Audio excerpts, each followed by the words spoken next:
जे ज़्यादा करे तो इसका एनकाउंटर कर देंगे।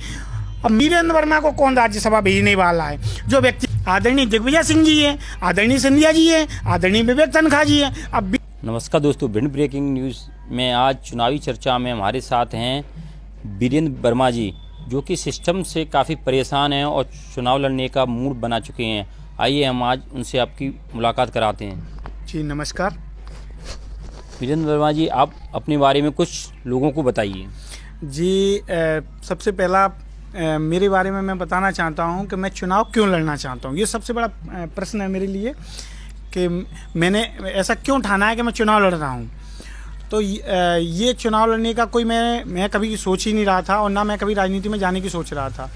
लेकिन मैं पिछले 8-10 वर्षों से इतना परेशान हूँ, इतना प्रताड़ित हूँ सिस्टम से, इतना शोषण सहा है मैंने, इतनी परेशानियों का सामना किया है कि अब ना चाहते हुए मुझे अपने न्याय के लिए लड़ना पड़ रहा है।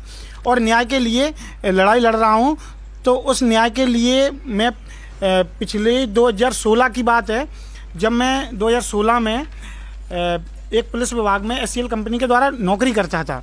तो पुलिस वालों की अभद्रता के कारण मुझे वो नौकरी छोड़नी पड़ी। और जब मुझे नौकरी छोड़नी पड़ी तो उस समय मैंने SP साहब, DIG साहब, IG साहब को आवेदन दिया। तो उसमें कोई जांच नहीं कराई गई, कोई शिकायत नहीं कराई गई, कोई FIR जांच नहीं कराई गई। अब उस समय का 1 माह का स्टाइपेंड मुझे आज तक नहीं दिया गया है, जिसके लिए मैंने कंपनी को मेल किए, लेबर इंस्पेक्टर सर को आवेदन दिया, SP सर को आवेदन दिया, DM सर को आवेदन दिया, CM हेल्पलाइन 2 बार लगाई, लेकिन मुझे वो स्टाइपेंड नहीं दिया गया, वो वेतन नहीं दिया गया। और पुलिस वालों और SCL कंपनी की वजह से मुझे वो स्टाइपेंड नहीं दिया गया। सबसे बड़ी बात ये है, दोनों की मिली भगत के कारण मुझे आज तक वो स्टाइपेंड नहीं मिला है। अच्छा, उसके बाद अब मैं अपना जीवन यापन करना चाह रहा था, तो मैंने कहा कुछ तो करना ही पड़ेगा। तो फिर मैंने मुख्यमंत्री युवा उद्यमी योजना के अंतर्गत लोन लेना चाहा और एक व्यवसाय चालू करना चाहा। तो वो ऑनलाइन प्रोसेस पूरी फॉलोअप की मैंने। तो वो जब प्रक्रिया ऑनलाइन की तो मेरी फाइल उद्योग विभाग के द्वारा पास कर दी गई। और जब SBI भिंड में आ गई, बैंक मैनेजर साहब के पास आ गई, तो मुझे मेरा लोन नहीं दिया गया। जो व्यवसाय के लिए लोन था, वो मुझे व्यवसाय के लिए लोन नहीं दिया गया। तो फिर मुझे इतना बुरा लगा कि एक व्यक्ति नौकरी नहीं कर पा रहा है, स्टाइपेंड उसका मिल नहीं रहा है, और वो लोन लेना चाहता है व्यवसाय के लिए मुख्यमंत्री युवा उद्यमी योजना के अंतर्गत, तो वो लोन नहीं दिया जा रहा है। अब ये भी ठीक है, तो मैंने कहा पढ़ाई करते आगे। तो मैंने पढ़ाई के लिए एजुकेशन लोन लेना चाहा, लेकिन मुझे एजुकेशन लोन नहीं दिया गया। मैंने HDFC bank Bhind, ICICI bank Bhind, axis bank Bhind और जन सुनवाई में मैं गया, LDM सर से मिला, लेकिन मुझे एजुकेशन लोन नहीं दिया गया। जबकि भैया जी मैं आपको बता सकता हूँ कि एजुकेशन लोन तो आदरणीय माननीय सम्माननीय मध्य प्रदेश के मुख्यमंत्री जी श्री शिवराज सिंह चौहान जी के लड़के को मिला है, और वीरेंद्र वर्मा को, एक आम व्यक्ति को एजुकेशन लोन नहीं मिल रहा है। अब ये बात हो गई। अब मैं एक थाने में जाता हूँ एक महिला की मदद कराने के लिए। तो महिला की मदद कराने एक थाने में जाता हूँ, तो उस थाने के द्वारा मेरी पिटाई कर दी जाती है और मुझे अपराधी बनाने की कोशिश की जाती है। फिर मेरे गांव के द्वारा मुझे बचाया जाता है कि इसका क्या अपराध है, ये तो इस महिला की मदद कराने आया था। और वहाँ SP साहब को बुलाया जाता है, और SP साहब का वक्तव्य देखिए, वो मेरे सामने ही बोलते हैं कि इसका ये ज़्यादा करे तो इसका एनकाउंटर कर देंगे।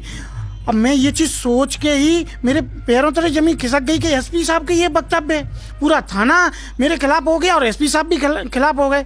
तो ये अच्छा, एक मैं FIR कराना चाह रहा था, जो राज्यसभा संसद जी ने, एक आदरणीय राज्यसभा संसद जी ने आदरणीय प्रधानमंत्री जी को भेजी, लेकिन उसमें भी FIR दर्ज नहीं हुई। अब ये बड़ी परेशानी है। अब मैंने न्याय के लिए मैंने सोचा संसद में मैं बात रखता हूँ अपनी, जहाँ से संसद के अध्यक्ष जी या उपसभापति, वहाँ से मध्य प्रदेश के DGP साहब या मध्य प्रदेश के मुख्य सचिव साहब को एक लेटर भेजकर मेरी इन परेशानियों में जांच करा सकें। तो मैं संसद में RTI डालता हूँ कि मुझे संसद में अपनी बात रखनी है। तो संसद की RTI के द्वारा मुझसे बोला जाता है कि अगर आपको संसद में अपनी बात रखनी है तो संसद का सदस्य होना पड़ेगा। अब मुझे संसद का सदस्य होना पड़ेगा, मतलब सांसद बनना पड़ेगा। अब सांसद बनना पड़ेगा तो सांसद 2 प्रकार से बनते हैं, एक लोकसभा के द्वारा, एक राज्यसभा के द्वारा। अब राज्यसभा के द्वारा तो अपने मध्य प्रदेश से आदरणीय दिग्विजय सिंह जी हैं, आदरणीय सिंधिया जी हैं, आदरणीय विवेक तनखा जी हैं। अब वीरेंद्र वर्मा को कौन राज्यसभा भेजने वाला है? जो व्यक्ति एक प्रताड़ित है, शोषित है, वंचित है, पिछड़ा है, उसको कौन राज्यसभा भेजना चाहेगा? तो फिर लोकसभा का है। अब लोकसभा का तो चुनाव आएगा तब लड़ेंगे। अच्छा, इससे पहले मैंने लोकसभा के लिए अप्लाई किया, वो भी मैं आपको बता दे रहा हूँ। तो खंडवा लोकसभा उपचुनाव में जब किया गया तो मैंने वहाँ अपना नॉमिनेशन फॉर्म भरना चाहा, तो मुझे मध्य प्रदेश निर्वाचन आयोग की हेल्पलाइन नंबर के द्वारा बोला जाता है कि मतलब गलत जानकारी दी जाती है, जिससे मैं खंडवा लोकसभा उपचुनाव में नॉमिनेशन फॉर्म नहीं भर पाता हूँ। अब इसकी शिकायत मैं भारत निर्वाचन आयोग में करता हूँ। जब मैं भारत निर्वाचन आयोग में इसकी शिकायत करता हूँ तो भारत निर्वाचन आयोग के द्वारा मुझसे बोल दिया जाता है कि शिकायत विधानसभा निर्वाचन संपन्न हो चुके हैं, शिकायत का कोई औचित्य न होने से शिकायत बंद की जाती है। अब देखिए भारत निर्वाचन आयोग की कितनी बड़ी लापरवाही है। यह शिकायत एक आम व्यक्ति, एक जो प्रत्याशी है जो खंडवा लोकसभा उपचुनाव की करता है, और निराकरण में विधानसभा निर्वाचन बोला जाता है। कितनी बड़ी लापरवाही है। चुनाव आयोग भी मेरी नहीं सुन रहा है, ब्यूरोक्रेसी मेरी नहीं सुन रही है, सिस्टम मेरी सुन नहीं रहा है, शासन प्रशासन मेरी नहीं सुन रहा है।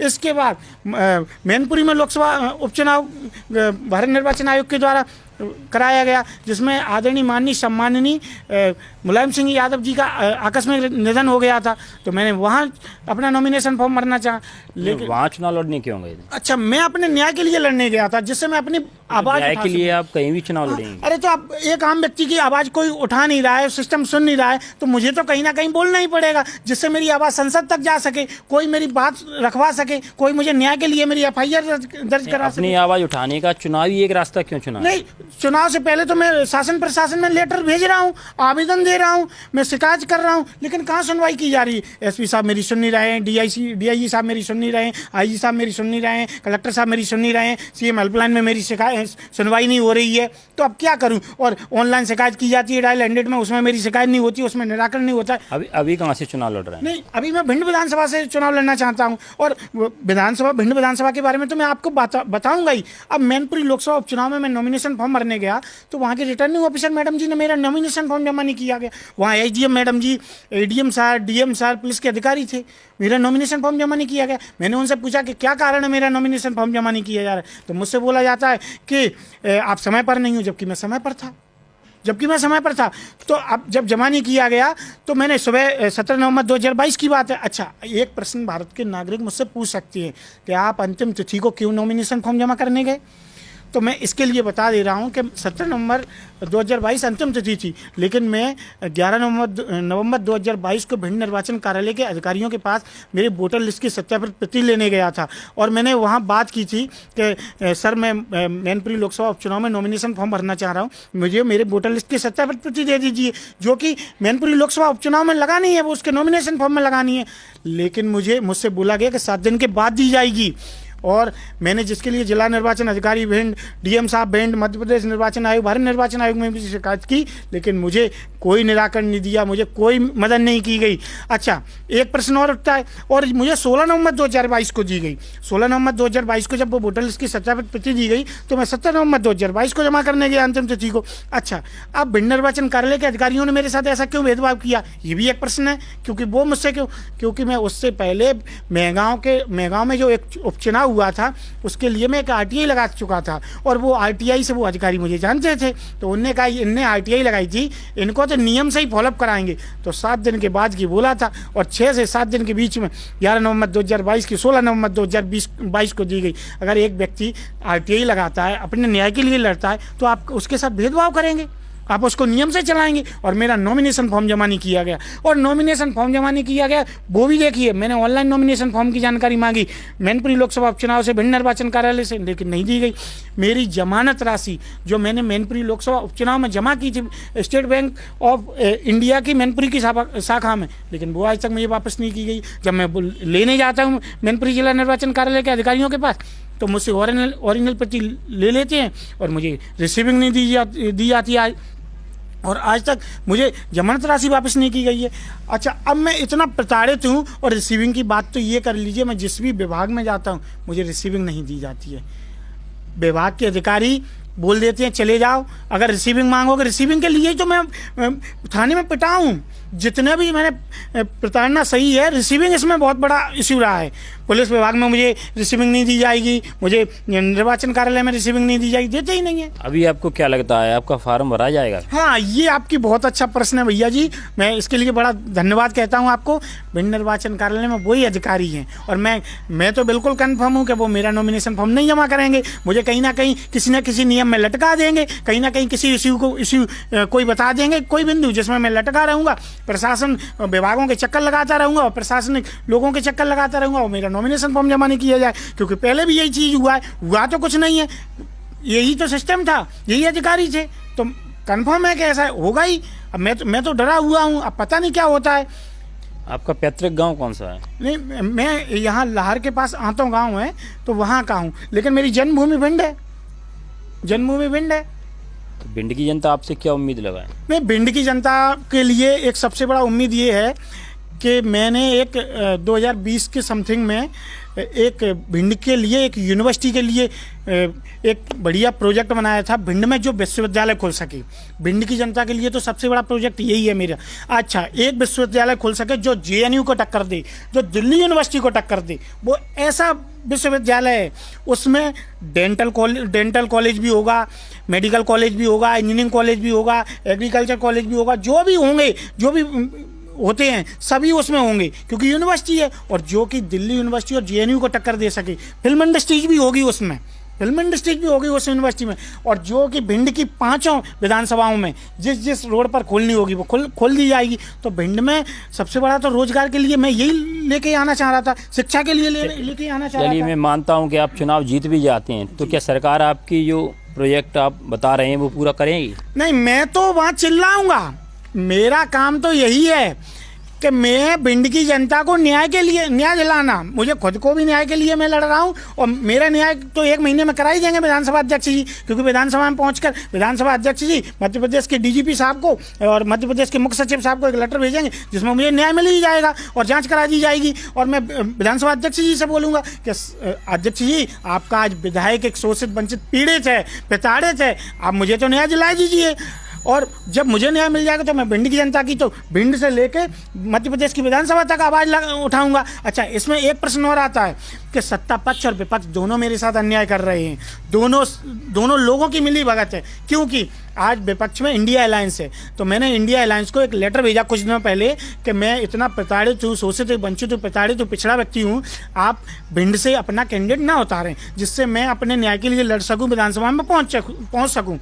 लेकिन एक इंडिया अलायंस की पार्टी ने अपना कैंडिडेट उतार दिया है, एक विपक्ष की पार्टी ने अपना कैंडिडेट उतार दिया है, तो मेरा वो लेटर भेजने का तो कोई मतलब नहीं निकला। मतलब ये पार्टियां जो विपक्ष में बैठी हैं, जो न्याय की बात करती हैं, शोषित वंचित पीड़ित की बात करती हैं, दलित पिछड़ा की बात करती हैं, और आज एक व्यक्ति पीड़ित है, प्रताड़ित है, पिछड़ा है, जिसके साथ शासन और प्रशासन गलत कर रहा है, तो उसको न्याय नहीं दिलाना चाहते हैं और अपना एक कैंडिडेट ना उतारते, मेरा समर्थन कर देते। अच्छा, जब संसद के किसी भी सांसद के साथ कोई अभद्रता की जाती है तो पूरे देश में हाहाकार मचाएंगे, आंदोलन करेंगे, ब्लैक डे करेंगे, काला दिवस मचाएंगे, आंदोलन करेंगे और जब संसद का काम रोक देंगे। अगर संसद के किसी भी सांसद के साथ न्यायपालिका से कोई डिसीजन दिया जाता है तो कहेंगे कि डिसीजन गलत है, सत्ता पक्ष ने डिसीजन गलत दिया है, जबकि और ये कहेंगे लोकतंत्र की हत्या हो रही है, संविधान खतरे में, जबकि और देश में हाहाकार मचाएंगे, आंदोलन करेंगे, जबकि असली लोकतंत्र की हत्या या संविधान खतरे में तो मेरे जैसे के साथ हो रहा है।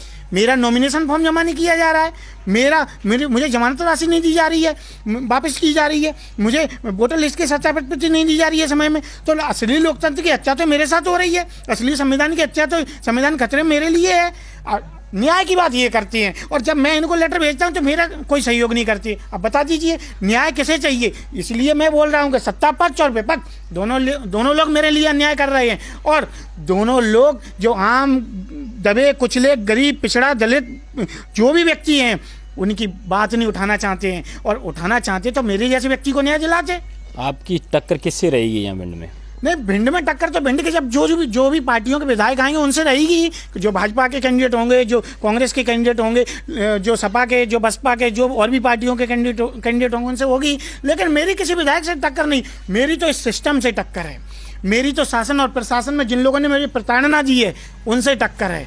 मैं तो न्याय के लिए लड़ना चाहता हूँ, अन्यथा मैंने कब चुनाव की सोचा था। मैं तो कभी चुनाव परिणाम, एक गरीब व्यक्ति चुनाव के बारे में क्या सोचेगा। कोई भी आप और किसी भी गरीब व्यक्ति से किसी भी गली कूचे में चले जाइए, कोई चुनाव की बात ही नहीं करेगा। सरपंच और पार्षद के लिए नहीं सोचता है आदमी। मैं तो यहाँ तक आ गया हूँ, अब यहाँ इसलिए आ गया हूँ कि मैं सीढ़ी दर सीढ़ी परेशान होता चला आ रहा हूँ, इसलिए मैं यहाँ तक आ गया हूँ। अब मेरे पास कोई उपाय नहीं है। अच्छा, दूसरा एक कारण है, जैसे मैं लेबर, मेरी जो स्टाइपेंड नहीं मिला तो मैं लेबर कोर्ट में जाऊं। अगर मेरी जो नौकरी चली गई थी तो उसके लिए मैं हाई कोर्ट में जाऊं। मैं खंडवा लोकसभा चुनाव के लिए हाई कोर्ट में जाऊं, ग्वालियर हाई कोर्ट में जाऊं। मैं मैनपुरी चुनाव के संबंध में इलाहाबाद हाई कोर्ट में जाऊँ। मेरी जमानत राशि वापस नहीं की जा रही तो मैं इलाहाबाद हाई कोर्ट में जाऊँ। मतलब मेरे लिए हाई कोर्ट हो चुकी है। अब हाई कोर्ट में मैं चला तो जाता, लेकिन मेरे पास 2 करोड़ 4 करोड़ 6 करोड़ 10 करोड़ रुपए नहीं है, क्योंकि हाईकोर्ट के वकीलों की तो फीस इतनी होती है। अच्छा, एक और इसमें प्रश्न आता है कि विधिक सहायता मिलती है, विधिक सहायता मिलती है निःशुल्क, लेकिन मैंने विधिक सहायता के लिए मैं गया था तो उनने बोला था कि चुनाव में निःशुल्क विधिक सहायता नहीं दी जाती है, चुनाव के लिए नहीं दी जाएगी। तो अब मैं क्या करूं? अब विधिक सहायता मुझे चुनाव, ये मुझे सलाह दी गई, ये मेरे ऑन डॉक्यूमेंट नहीं है क्योंकि मैं जानकारी लेने गया था।